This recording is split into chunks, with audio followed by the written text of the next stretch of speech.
आई से जानने की शुरुआत करते हैं। बस अड्डा। राम मंदिर से 7 किलोमीटर की दूरी पर 14 बीघा जमीन पर 219 करोड़ की लागत से लखनऊ हाईवे पर नया बस अड्डा बनकर तैयार है। Railway station. मंदिर से 1 किलोमीटर की दूरी पर 240 करोड़ रुपए में नया रेलवे स्टेशन डिजाइन किया गया है।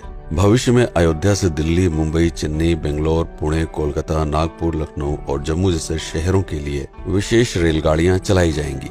हवाई अड्डा। 1450 करोड़ रुपए में लगभग 1300 बीघे में फैला हुआ प्रयागराज हाईवे पर नाके के पास बनाया गया है नया एयरपोर्ट। यहाँ से राम मंदिर की दूरी सिर्फ 12 किलोमीटर है। भविष्य में कई बड़े महानगरों के लिए सीधे उड़ानें उपलब्ध होंगी। घाघरा जलमार्ग। अगर आपके पास अपनी खुद की मोटर बोट है तो छपरा से घाघरा यानी सरयू नदी की सैर करते हुए लगभग 300 किलोमीटर नदी में चलकर भी अयोध्या पहुंच सकते हैं। भविष्य में इस रूट के लिए भी मोटर बोट चलाए जाने का प्रस्ताव है। राम मंदिर। अयोध्या के राम मंदिर की कुल कीमत है 1800 करोड़। पूरी तरह बन जाने के बाद अयोध्या का मुख्य आकर्षण होगा। राजस्थान के मशहूर मकराना के पत्थरों से आकार लेते इस मंदिर की अनुमानित उम्र होगी लगभग 1000 साल। 22 जनवरी को पहली मंजिल का उद्घाटन होगा, जिसमें राम की बाल्यावस्था की मूर्ति रखी जाएगी। बाकी की 2 मंजिलों का कार्य चलता रहेगा। खजुराहो के मंदिरों की नागर शैली के आधार पर इसे तराशा जा रहा है। मंदिर का कुल क्षेत्रफल 156 एकड़ या 251 बीघा है।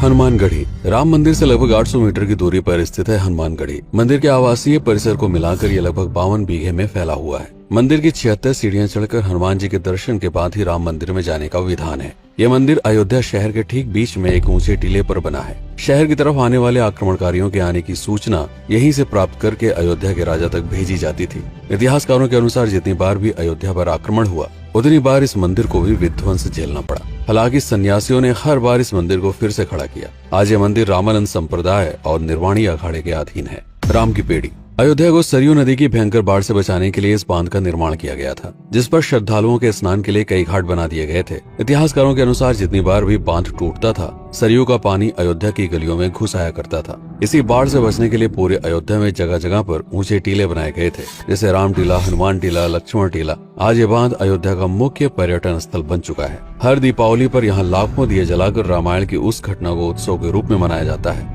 जब श्री राम अयोध्या वापस लौटे थे। अयोध्या के कई बार उजड़ने के पीछे एक कारण इस नदी को भी माना जाता है। हालांकि इसी नदी की वजह से यहाँ पर गन्ने की खेती बड़े स्तर पर की जाती है।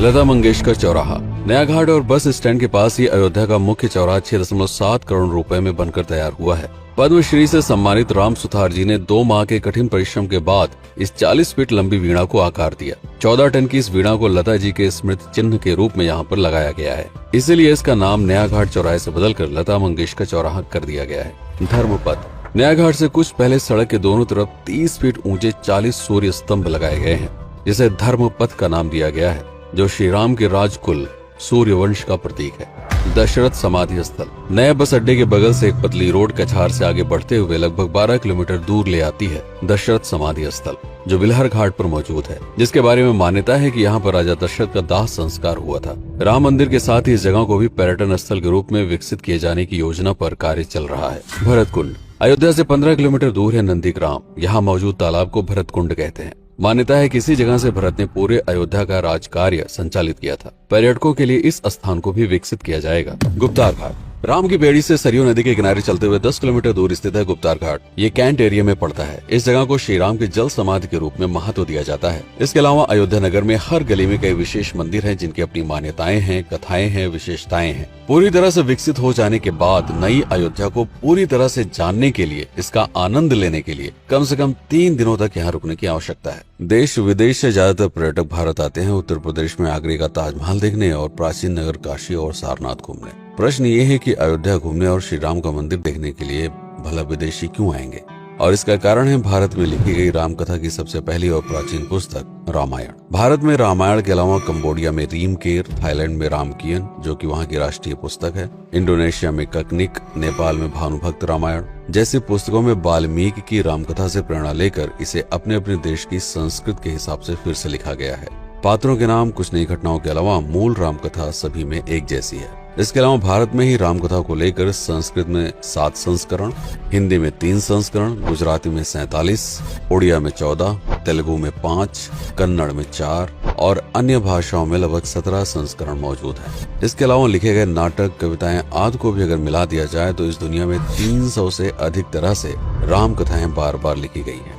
इन सभी राम कथाओं पर कई विशेषज्ञों ने समय समय पर अध्ययन किया और अपने विचार दिए।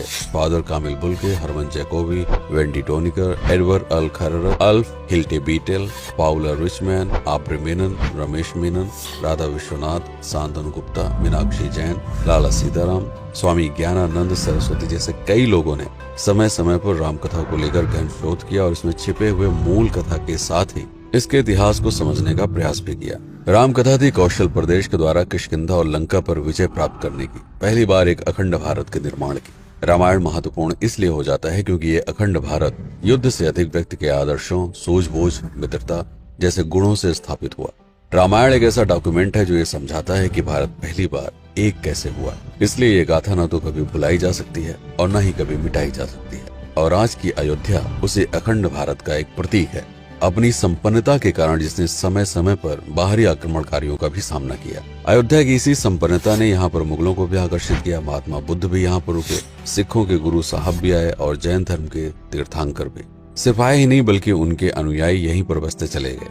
अयोध्या कितनी बार बसी, कितनी बार उजड़ी, इसके बारे में बहुत अधिक प्रमाण उपलब्ध नहीं है। सूर्यवंश के पतन के साथ ही अयोध्या का भी पतन होता रहा। बीच में कई सौ सालों तक अयोध्या मानो विलुप्त सी हो गई। इसका कारण क्या था, इसका कोई प्रमाण नहीं है। अयोध्या को फिर से खोजकर उसे स्थापित करने में बार बार राजा विक्रमादित्य का नाम आता है, लेकिन विक्रमादित्य एक उपाधि है जिसे कई राजाओं को दिया गया था। तो ये कहना मुश्किल है कि किस कालखंड के कौन से राजा ने ये कार्य किया। कुछ विशेषज्ञों का मत है कि यह काम उज्जैन के राजा विक्रमादित्य ने किया होगा। नंदवंश, मौर्य वंश, शुंग वंश, गुप्त वंश आदि के साम्राज्य में भी अयोध्या का वर्णन प्राप्त होता है। सबसे बड़ा विध्वंस हुआ 1527 के आसपास बाबर के कार्यकाल में, जब राम मंदिर को ध्वस्त कर बाबरी मस्जिद स्थापित की गई। सन 1722 में बंगाल के नवाब अलीवर्दी खान ने व्यापार के नजरिए से राम मंदिर से कुछ किलोमीटर की दूरी पर एक नया शहर बसाने की शुरुआत की। 1730 में अवध के पहले नवाब सादत अली खान ने इसका नामकरण किया फैजाबाद। इन्हीं के उत्तराधिकारी सुजाउद्दौला ने इसे अवध की राजधानी बनाई। 1775 में अवध के चौथे नवाब असफुद्दौला ने फैजाबाद की जगह लखनऊ को अवध की राजधानी घोषित की। रावण अहंकार का प्रतीक और श्री राम विनम्रता के सूचक। सत्ता में आने के बाद हर व्यक्ति को यह बात हमेशा ध्यान में रखनी चाहिए, सिर्फ रंग रोगन और पत्थर लगवाने से राम राज्य नहीं आएगा, बल्कि जिस दिन स्कूल, अस्पताल और सरकारी संस्थानों से भ्रष्टाचार खत्म होगा, लोगों का मुफ्त इलाज और अपनी भाषा में उच्च शिक्षा उपलब्ध होगी, उस दिन भारत उस पायदान पर खड़ा होगा जहां कभी हम हुआ करते थे।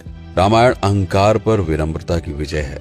अयोध्या को अगर पर्यटन स्थल का केंद्र बनाना है तो इस आधार पर बसाना होगा, राम राज्य लाना होगा, राजनीति नहीं। यदि इस वीडियो में कोई त्रुटि हुई हो तो उसके लिए क्षमा